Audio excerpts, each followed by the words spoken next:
On est en juillet 1863. Pendant 3 jours, dans une petite ville de Pennsylvanie, une bataille va faire rage et changer à tout jamais le cours de la guerre de sécession américaine. C'est l'histoire de Gettysburg, sans doute l'affrontement le plus célèbre et le plus décisif de tout le conflit. Alors, pour bien comprendre de quoi on parle, il faut regarder les faits. Ce tableau nous donne une idée de l'échelle monumentale de l'événement. Près de 94 000 soldats de l'Union menés par le général Meade, face à plus de 71 000 confédérés commandés par le légendaire Robert E. Lee. Des forces colossales. Mais la question, c'est comment ces deux armées gigantesques se sont-elles retrouvées là, à cet endroit précis? Pour le comprendre, il faut revenir un peu en arrière, sur les événements qui ont mené à cette confrontation historique. Il faut se mettre dans la tête de Lee. Sa stratégie est audacieuse, certains diraient même arrogante. Il sort d'une victoire absolument écrasante à Chancellorsville et il décide de porter la guerre directement chez l'ennemi, dans le nord.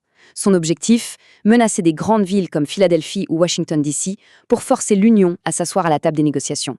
On a donc un face-à-face entre deux titans.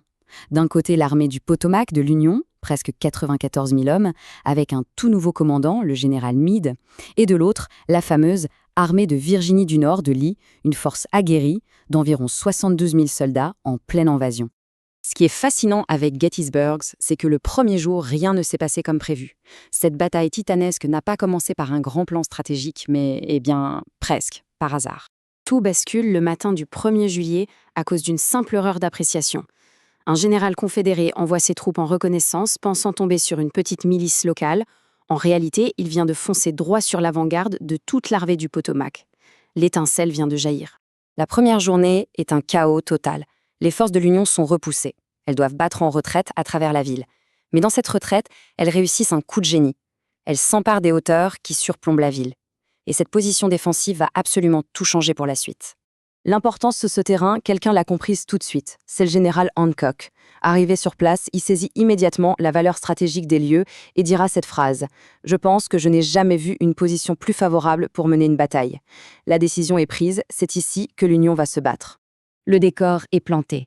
Avec la quasi-totalité des deux armées maintenant sur le terrain, on entre dans le cœur du réacteur, les moments les plus féroces et les plus décisifs de toute la bataille. La ligne de défense de l'Union, le deuxième jour, prend une forme très particulière. On l'appelle la formation en hameçon. Elle s'étire sur les hauteurs de Culp's Hill jusqu'à une petite colline nommée Little Round Top.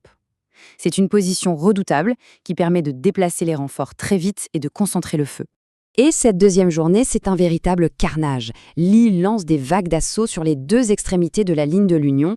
Les combats sont d'une violence inouïe, on se bat au corps à corps. Et malgré des pertes absolument terribles des deux côtés, les défenses de l'Union tiennent bon. Au matin du 3e jour, une question terrible se pose donc pour le général Lee. Après 2 jours d'échecs sanglants, que faire ? Sa décision va donner naissance à l'un des assauts les plus célèbres et les plus tragiques de toute l'histoire militaire. 12 500. C'est le nombre de soldats d'infanterie confédérés qui reçoivent un ordre quasi suicidaire, traverser plus d'1 kilomètre à découvert, sous un feu d'enfer, pour attaquer le centre de la ligne de l'Union.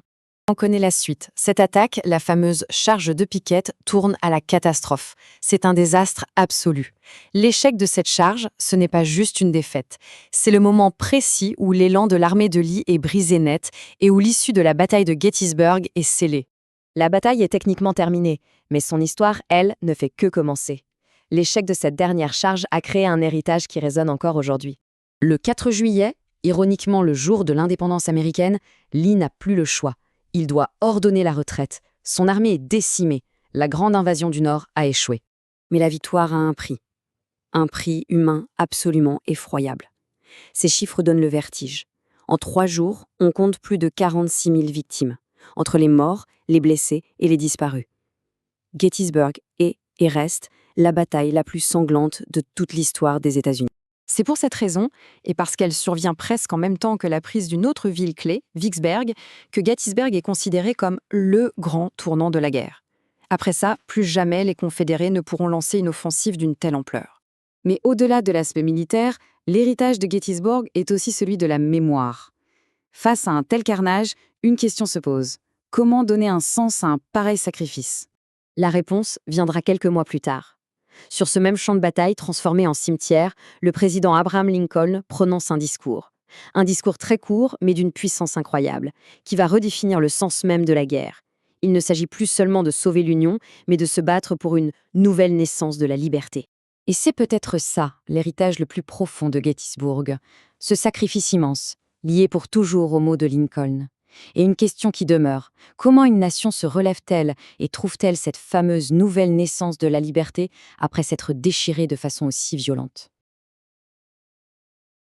Imaginez, un mur d'eau qui raye une ville entière de la carte. Le 31 mai 1889, c'est exactement ce qui s'est passé. Mais attention, ce n'était pas qu'une simple catastrophe naturelle. Non, c'était une tragédie qui aurait pu et qui aurait dû être évitée. Et ce qui est fascinant, c'est que plus de 130 ans après, la science nous aide à reconstituer le puzzle, à comprendre le comment et le pourquoi. C'est l'histoire de l'inondation de Johnstown. Alors, avant même de plonger dans le désastre, arrêtons-nous un instant sur cette phrase. C'est un hommage à l'héroïne de cette histoire, une femme dont le courage, au cœur même du chaos, a carrément défini ce que signifie l'aide humanitaire aujourd'hui. Retenez bien son nom, Clara Barton. On en reparlera, c'est une promesse. Ok, première partie. Et c'est un point crucial à comprendre. Il s'agit d'une catastrophe d'origine humaine. Parce qu'avant le mur d'eau, avant la destruction, il y a eu de la négligence. La négligence d'un club privé très sélect. Regardez cette chronologie. C'est une succession de signaux d'alarme, tous complètement ignorés. Le barrage, il avait déjà cédé une fois. C'est fou, non? Et pourtant, quand ce fameux club de chasse et de pêche, avec des membres comme les magnats de l'acier Andrew Carnegie et Henry Frick, rachètent le tout, qu'est-ce qu'ils font? Ils le reconstruisent, oui, mais sans aucun ingénieur pour superviser quoi que ce soit. Le drame n'était plus une question de si, mais bien de quand. Et là, on touche vraiment au cœur du problème. D'un côté, on a le design original. Bon, il date des années 1850, mais il était sérieux, bien pensé pour l'époque. De l'autre côté, on a les réparations faites par le club qui ont tout simplement ignoré toutes les règles de sécurité de base. Ils ont affaibli le barrage, transformant ce qui aurait dû être une protection en une véritable bombe à retardement juste au-dessus de la ville. Et puis, voilà, l'élément déclencheur. Le 30 mai 1889. Une tempête, mais pas n'importe laquelle, la pire jamais vue dans la région. Des pluies torrentielles qui s'abattent sans relâche, remplissant le réservoir à une vitesse folle. Le barrage, déjà fragilisé par les réparations, est mis à rude épreuve. Là, toutes les pièces du puzzle tragique sont en place. On passe à la deuxième partie, l'inondation elle-même. Et là, on va voir ce qui se passe quand un lac entier se déverse d'un seul coup. Le résultat, un mur d'eau et une ville tout simplement effacée de la carte.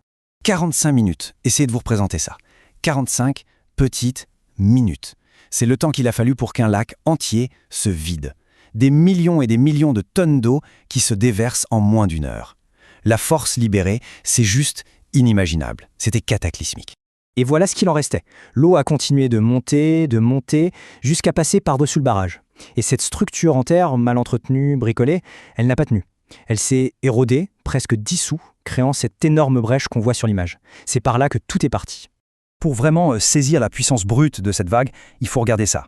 Ce viaduc. Avant, on voit une structure massive, en pierre, de 24 mètres de haut. Solide.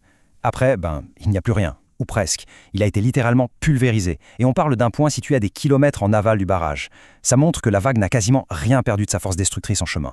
Et bien sûr, le plus terrible, c'est le bilan humain. 2200 personnes, c'est le nombre de vies perdues.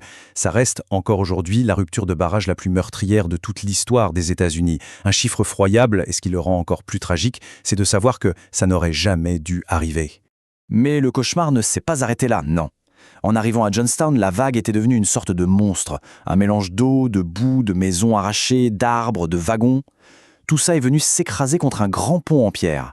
Et cet amas gigantesque de débris a pris feu. Imaginez l'enfer, une inondation et un incendie en même temps, avec des survivants piégés au milieu. Allez, on passe à la troisième partie. Et au milieu de toute cette destruction, de ce chaos, une lueur d'espoir. C'est l'heure de Clara Barton. C'est la naissance d'un effort humanitaire qui va devenir légendaire. Vous vous souvenez de son nom?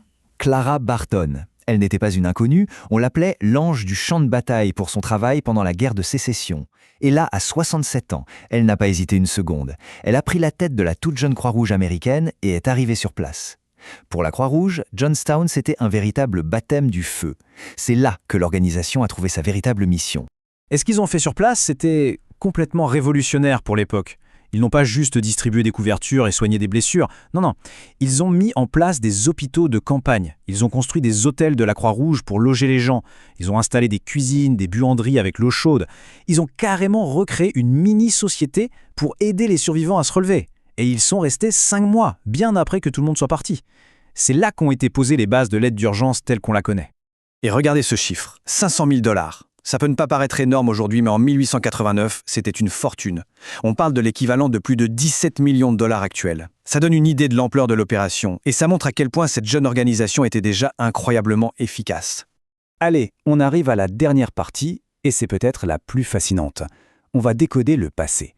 Parce que soyons honnêtes, un mur d'eau qui pulvérise des ponts, des histoires de vagues gigantesques, ça sonne presque exagéré, non? On pourrait se dire que c'est le traumatisme qui a fait parler les survivants. Eh bien, que se passe-t-il quand on confronte ces témoignages à la science d'aujourd'hui? L'outil magique en quelque sorte, c'est ça. HEC RAS. Pour faire simple, c'est un programme informatique qui simule l'écoulement de l'eau. C'est comme une machine à remonter le temps numérique. Des scientifiques ont pris toutes les données topographiques de la région, toutes les infos qu'on a sur le barrage et la tempête de l'époque, et ils ont tout mis dans l'ordinateur pour recréer l'inondation de 1889. Et voilà la scène du crime numérique. Cette carte, c'est toute la zone qui a été modélisée. C'est 24 km du barrage jusqu'à Johnstown. Chaque relief, chaque virage de la rivière, tout y est.